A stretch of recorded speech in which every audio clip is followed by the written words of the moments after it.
How's it going, guys? It's Red, and in this video I'm going to be showing you guys a super powerful high difficulty DPS setup that you guys could be using right now in Back 4 Blood just after the big update. But before we get into that, if you're new here to the channel, make sure to leave a like on this video and subscribe for more awesome Back 4 Blood content just like this. Also, make sure to check out the link to my Discord server. It's going to be down in the description below. You guys can use it to find teammates to play Back 4 Blood with. So if you guys are in some dire need of teammates, make sure to come check out the Discord server. And without further ado, I hope you guys enjoy the video.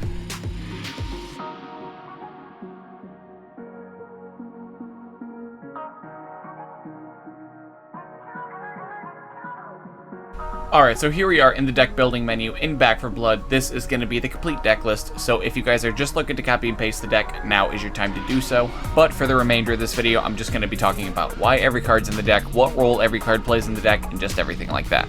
Now, the entire deck is going to be based around the first two cards of the deck, which is going to be 2 is 1 and 1 is none, and Admin Reload.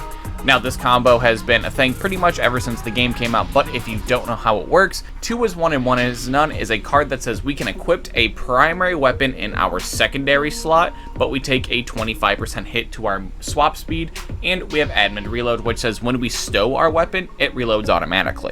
So basically the combo that we're trying to achieve is to have 2 primary weapons. They could be whatever primary weapons you want. It could be assault rifle and SMG, it could be assault rifle and shotgun, shotgun and SMG, literally whatever you want. And then as soon as your first primary is out of ammo, just switch to the other one, and by the time you're done shooting all the bullets out of that second primary that you have, thanks to 2 is 1 and 1 is none, Admin Reload will already have kicked in and it's already reloaded, so you never actually have to reload, and you could just constantly keep doing a constant line of bullets. Now, moving into the first category of the deck, that is going to be weapon swap speed. Obviously, with us playing any variation of an Admin Reload deck, weapon swap speed is going to be absolutely key. Now, to start off this category, I have Shooting Gloves, which is going to give us 25% weapon swap speed, 15% recoil control, and 15% accuracy. Up next, I have Cold Brew Coffee, which is going to give us plus 15% reload speed, 25% aim speed, and 25% weapon swap speed and use speed.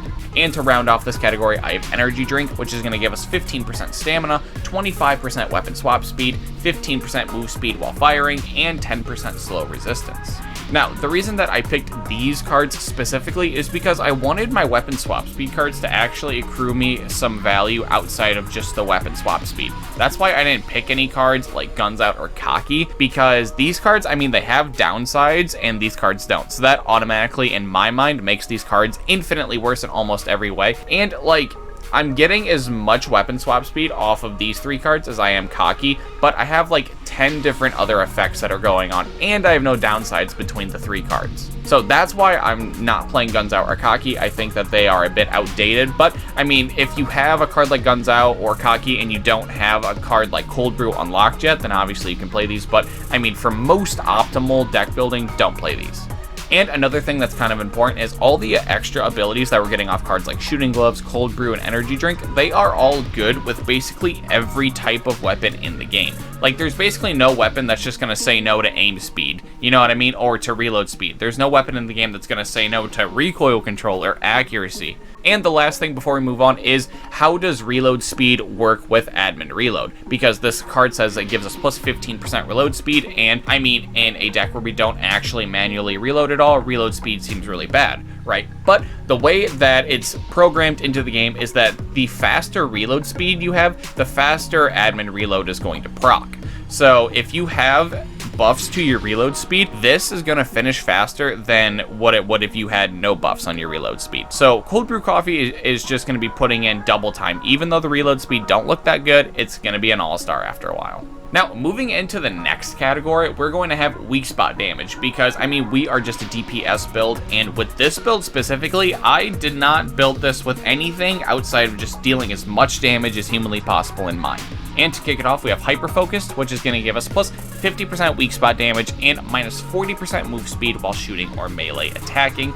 We have Reckless Strategy, which is going to give us 30% weak spot damage and minus 5% damage resistance as the downside. And we have Front Sight Focus, which is going to give us 20% accuracy, 10% weak spot damage, and 15% aim speed. And to cap it off, we have Knowledge is Power, which is going to give us plus 10% weak spot damage and allows players to see values for damage they deal and enemy health bars. Now, the reason that I'm playing Front Sight Focused and Knowledge is Power in this deck over something like Ridden Slayer is actually for the exact same reason that I didn't want to play Guns Out or Cocky in the weapon swap speed category. Mainly because I just feel like this card is too linear, and if you just play both these cards, you're still getting that 20% weak spot damage that Ridden Slayer would have been giving you, but you're also getting very good value things like accuracy, aim speed, and you get to see all the health bars on the Special Infected, which, I mean, again, that's more of a personal preference thing. I love seeing the health bars on all the Special Infected, especially when my only goal in this deck is to just deal as much damage as humanly possible. Like, that is going to be the #1 way I can just pinpoint where I'm supposed to be shooting at all times. Like, you know, there's plenty of times where you're shooting a special through like the trees or bushes or something, and you can't really tell if they're dead because you don't have a health bar. But, I mean, if you have Knowledge is Power, that's obviously not a problem anymore. But if you think that this card is just not necessary, feel free to add something else. But this is just my personal preference into the deck. Now, that's going to round up the weak spot damage category, and we are going to be moving to our last category, which is just going to be base damage. This deck is super simple. It has its engine pieces that makes it work. It has the weapon swap speed, damage, and more damage. Like I said, this deck was built to kill stuff. Now, starting off the base damage category, we have Patient Hunter, which has every 0.75 seconds we ADS, it increases our bullet damage by 10% up to 3 stacks. We have Shredder, which is going to say each bullet hit causes the target to take 1% increased damage for 3 seconds, stacking up to 15%.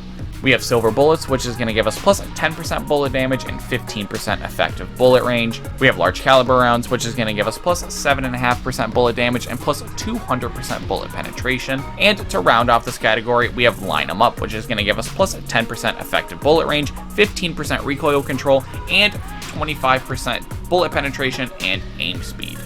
Alright, so the reason that we picked all of these cards is because I do feel like that these are just the strongest catch-all base DPS cards in the game. Like, meaning out of all the cards that at least I have access to right now, I feel like all of these cards are good with essentially every weapon category that's out there.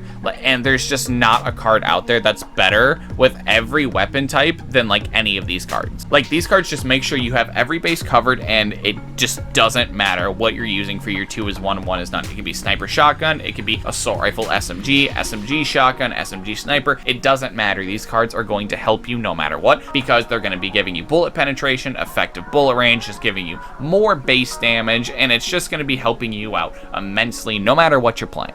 And the last card in the deck to round off the entire deck is not going to be in any sort of category. It's just a really good value card for the deck, and that is going to be Ammo Belt. Now, this card is going to give us plus 50% ammo capacity and plus 15% reload speed.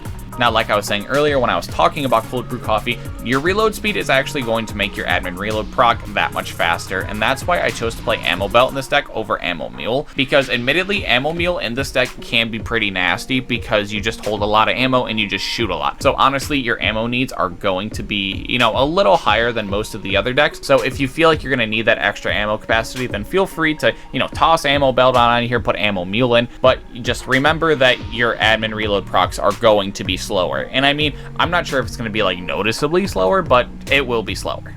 Well, that's going to do it for the video, guys. Make sure to leave a comment down below telling me any deck changes that you guys would make. And as always, if you happen to enjoy the video, make sure to leave a like and subscribe to my channel for more awesome Back 4 Blood content just like this. Also, make sure to check out the link to my Discord server. It's going to be down in the description below. You guys can use it to find teammates to play Back 4 Blood with. So if you guys are in some dire need of teammates, make sure to come check out the Discord server. And until next time, it's been Red, and I'll see you guys in the next video.